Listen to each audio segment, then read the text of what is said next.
Welcome to another edition of Chess Chat, a program brought to you live from the Workers' Credit Union studios at Fitchburg Access Television. I am your host, George Marajanian, Program Director of the Wachusett Chess Club at Fitchburg State University. This club has resumed play at the university in the McKay Complex and the newly renovated McKay Complex in rooms 142 and 143. We meet there every Wednesday evening from 6:30 to 10:30. And with me for this episode of Chess Chat is once again our award-winning director, Darren Dame at Fitchburg, the recipient of the prestigious 2009 Boulder Award from FATV. He's assisted in the control room by fellow resident, a longtime Wachusett Chess Club member, Brian Bigelow. And across from me is once again my trusty co-host, chess author, chess photographer, club statistician, assistant webmaster, and an all-around busy guy, Dave Couture of Westminster. Hello, Dave. Hi, George. Good seeing you, Dave. Good to see you. Dave, exactly a week ago, we had a major tournament that ended at the Westford Regency Hotel in Westford, Massachusetts. Yep. What was that event that ended a week ago? The New England Open. Right. It was the New England Open Championship. It was the 80th annual. Really? This is a long time championship, and it was the 80th annual New England Championship, and it attracted 205 players. That's a very good turnout. During this pandemic, to get 205 players, and they competed in 5 sections. There were 5 divisions at the tournament, and I'm going to give actually to our viewers. We're going to start actually with the winners, the top scorers in the section, starting at the bottom and then working our way up to the top. Yep. Now there was an under 1200 rating. That's a 100-1200 rating. Anyone rated under 1200 can play in that. Yep. And there were actually 2 winners. There were co-winners in that section, and they were Nikolai Avdokhin and Kevin Sundaram. They're both Massachusetts residents, and they both scored 5 points out of 6. This was a 6-round event. Right. Again, it was held over Labor Day weekend, 2 rounds per day, and they scored 5 points out of 6. Now, the next section up was the under 1500 section, under 50 rating, and the winner, the clear winner, was Bohan Wang. Now, he's also a Massachusetts resident, and he also scored 5 points out of 6 to win his section. Now, this is actually a player I'm not familiar with at all, but she, Isabella Lai, won the under 1800 section, and she had 5.5 points. Now, again, I don't have much information about her other than her name and her score. Is she a Mass resident? She's a Mass resident. She's also a Mass resident, right. Now, working up actually to the next section, going up, in the under 2000 section, basically for Class A players. Under 2000, you're actually Class A. There could be some Class B players there, but it's predominantly Class A players who would play in that section. And this is a player by the name of Kevin Chen, who's listed with the U.S. Chess Federation as a player from Pennsylvania. Oh, really? I assume he may be a student. He's here, unless he made the trip all the way from Pennsylvania to Westford, Massachusetts. But I think he's a student, probably in Massachusetts, and he scored 5.5 points out of 6. Now we get to the championship section, and we're going to actually give you just our viewers the top 3 scorers, and we're going to start with the player who came in clear 3rd place, didn't tie with anybody, and he scored 400 points. We should have a photo of Danila Polyanikov. He's a World Chess Federation master, also known as a FIDE master. FIDE is the acronym for the World Chess Federation. And he is in the foreground. You see him. He's probably, how old is he? Probably maybe 12 or 13 in that photo. He's in his teens. He's probably now in his 16, 17. Right, so I think that photo was from 4 years ago. Okay, so that was from 2017. But it's the only one I could find of him online. Yeah. And this was taken, by the way, this photo was taken at the Boylston Chess Club on Norris Street in Cambridge, North Cambridge. Okay. So again, Danila Polyanikov, he's one of the upcoming stars in Massachusetts chess, and he's on his way. He'd love to become actually an international master, which is the next level up. Yep. Now let's go to the player who came in clear 2nd, not tying with anybody, was a multi-time Massachusetts champion, a 14-time Massachusetts champion, is Grandmaster Alexander Ivanov. Now, Darren, our director, has a photo of him. Here's a file photo of Alexander Ivanov, who has played in Fitchburg, in fact, played in Leominster. Yep. In fact, you know what, with Alexander Ivanov here, in 2014, there was chess history made in Leominster. Oh, that's right, yeah. At the Sheraton, I believe the Sheraton, the Four Points Hotel in Sheraton, because Alexander Ivanov, who has won the Massachusetts Championship 14 times, also won the New England Open, yeah. multiple times. Yep. He lost to our Carissa Yip, our Wachusett Chess Club champion from 2010. Yep. And she became the first female ever in the country. The youngest. I'm sorry, the youngest. Right, the youngest female ever to defeat an international grandmaster. Right. Yeah. So but that's Alexander Ivanov. Again, he's won the New England Open several times, but the Masters Open 14 times. Now let's move up to the winner of this year's New England Open, and this is a player that has been living. Well, I don't know how long he's been in Massachusetts, but we're going to show him. We'll talk a little about him. This is Grandmaster Jianchao Zhou from China. He's a Chinese Grandmaster. He's 33 years old. He was born in Shanghai.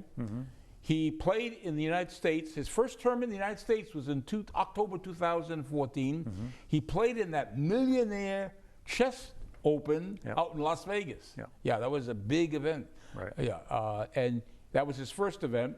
Now, his first tournament in Massachusetts was 2 years ago.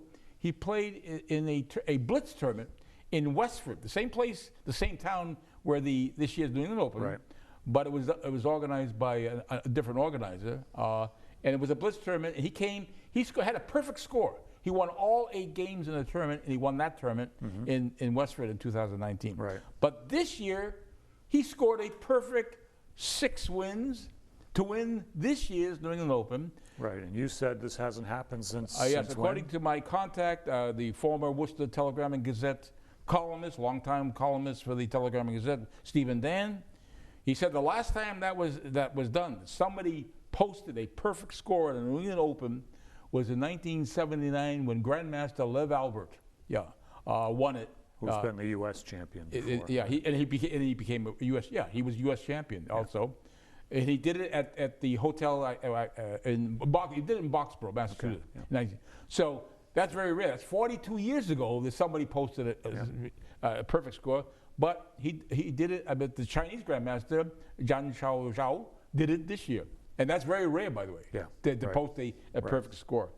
Okay, so right now we're going to present to our viewers. Now, this New England Open, there were no short games.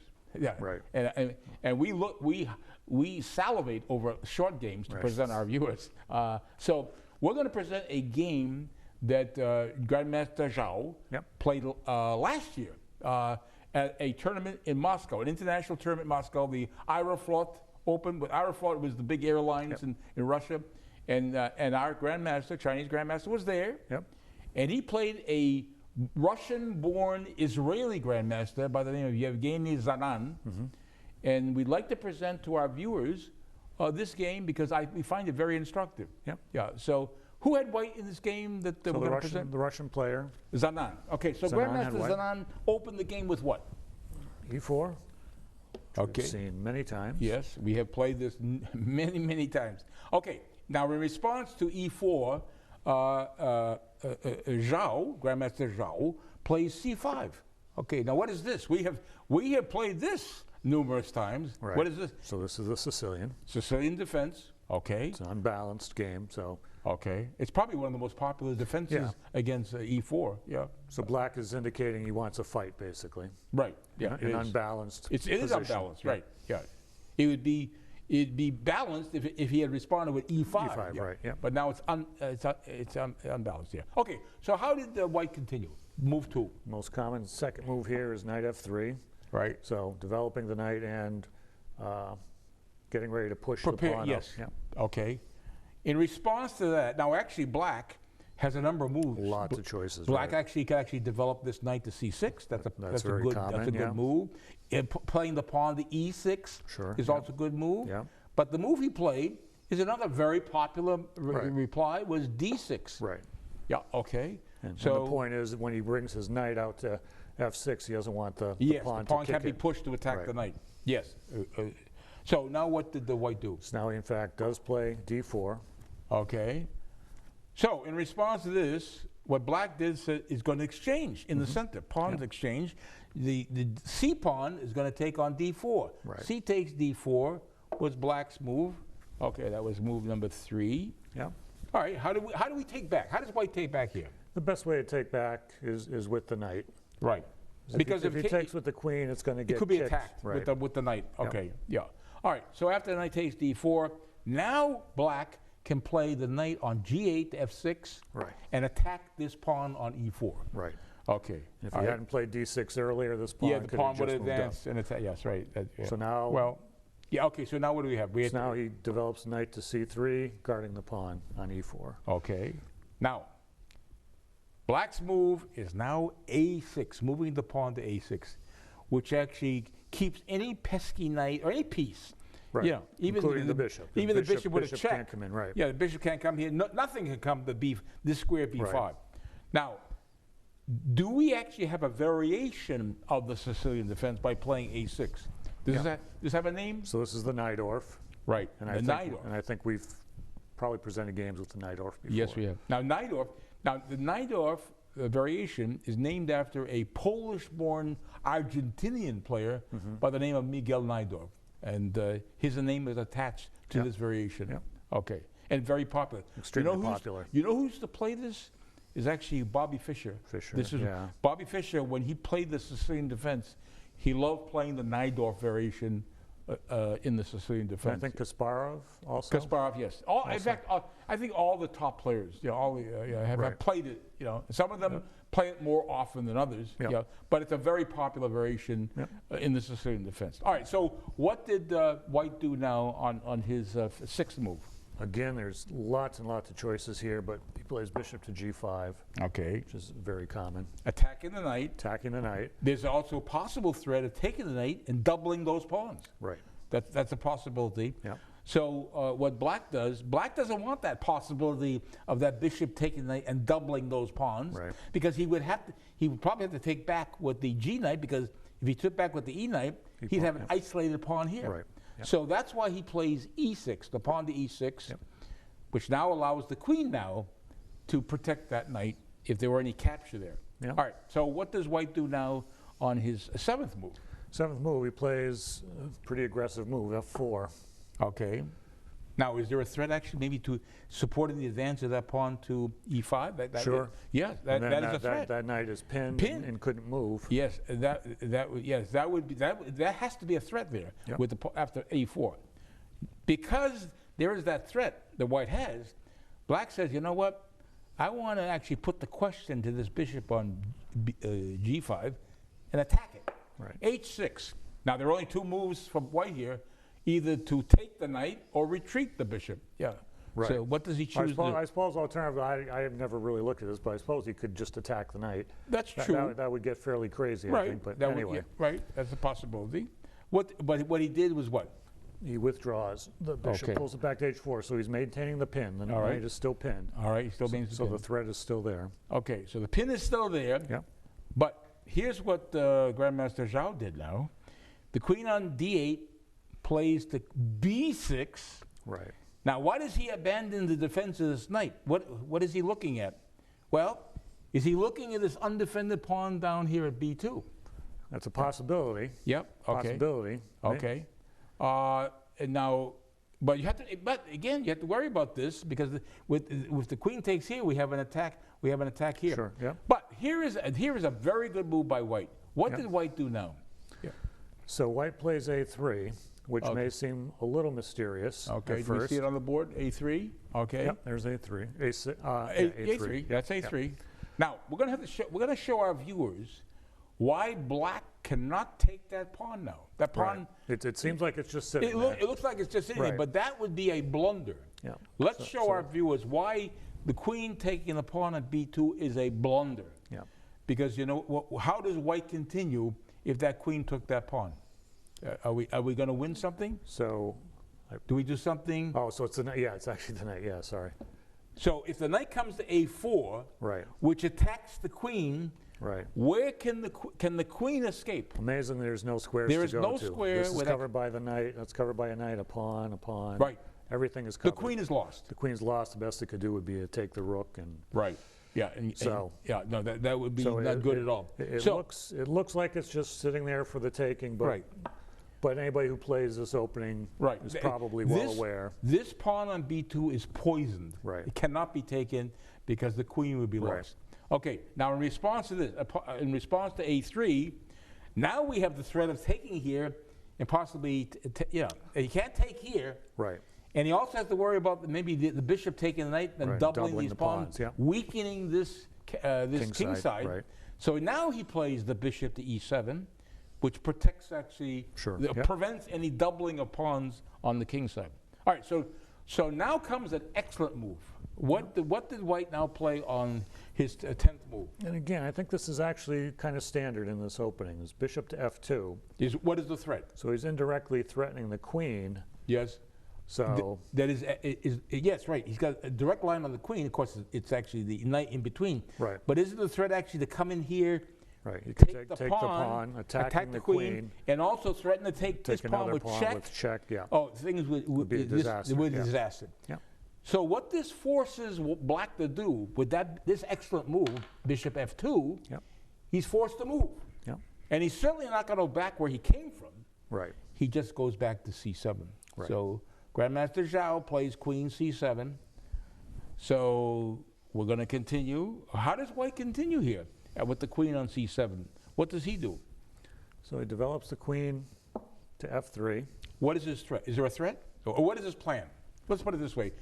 By moving that queen from d1 to f3, is he preparing to castle? It looks like he's going to castle on the queen side. Yes, it allows him to castle queenside, although that could be dangerous in some cases, but no. It looks like a very good possibility that queenside castling is what he's looking for. And it's very common in the Sicilian that white castles queenside, black castles on the king side. Yes, right. And the two attacks. First come, first serve. Who's going to have the early attack? Simultaneously. Right.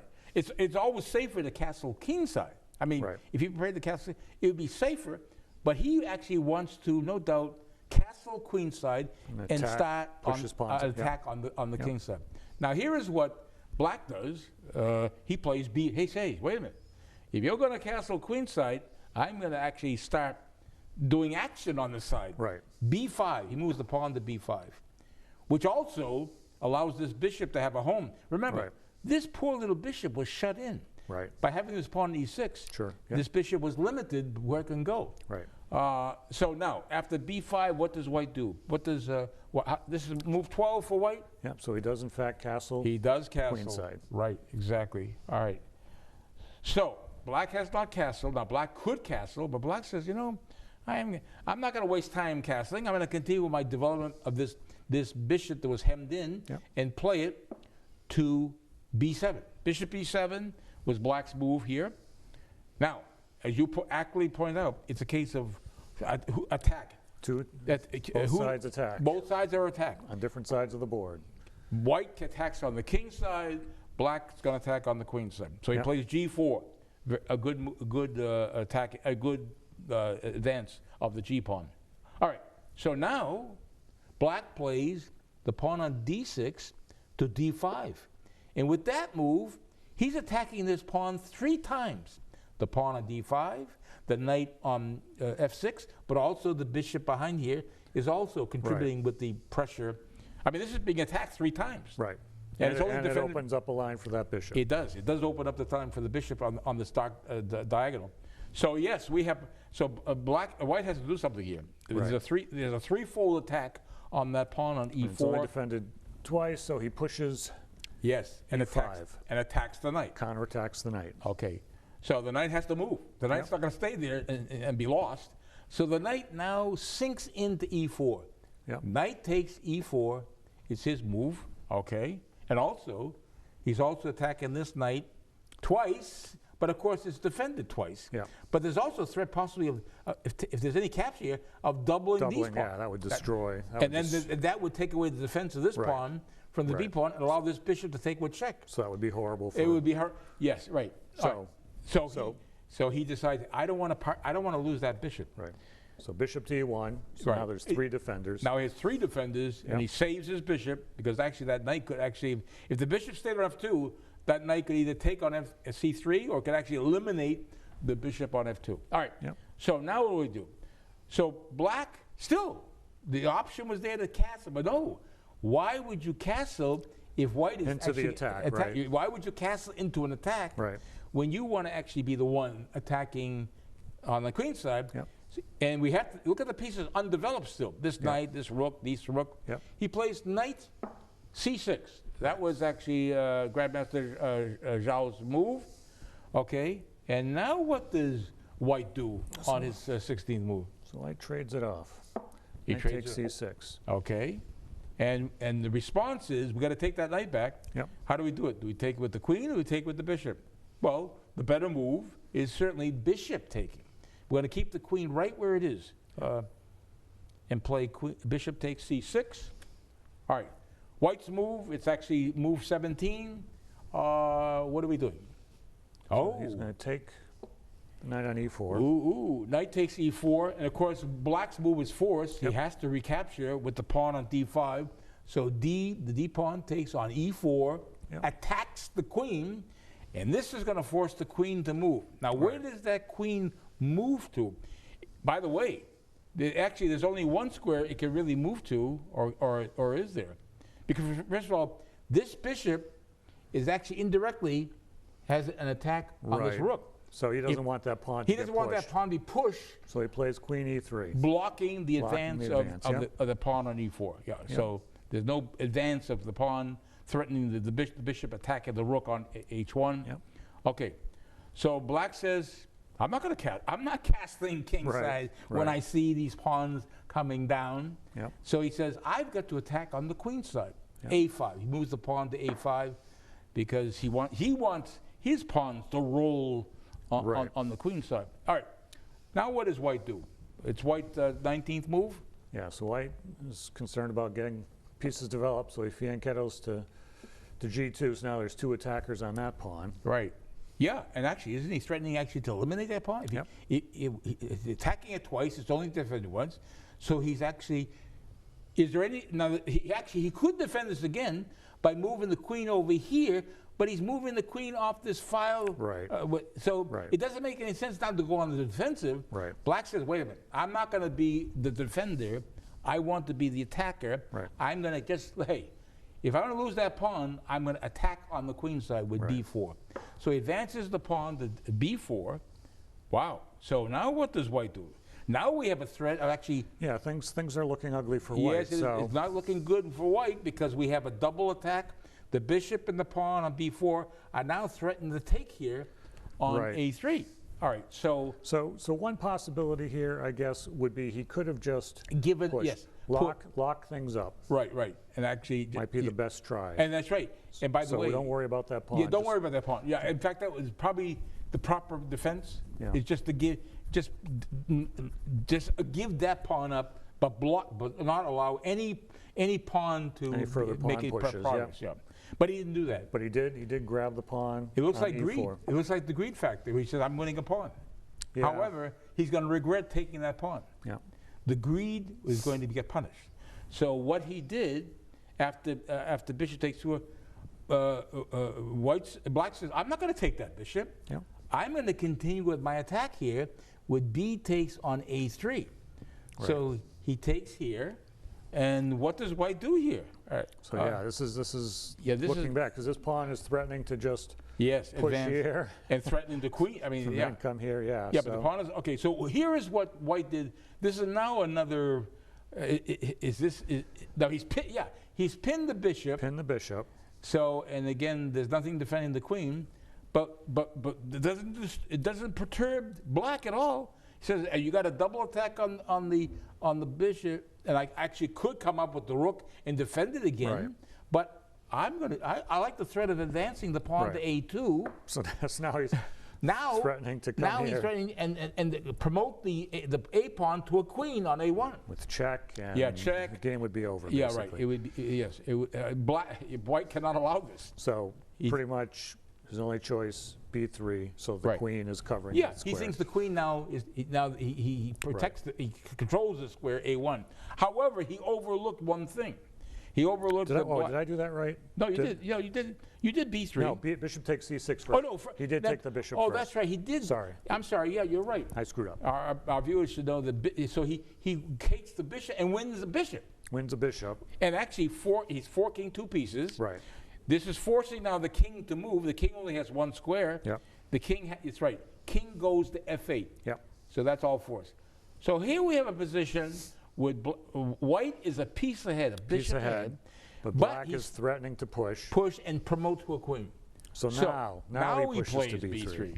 Yeah. And the queen looks like it's stopping the pawn from advancing because the queen controls that square.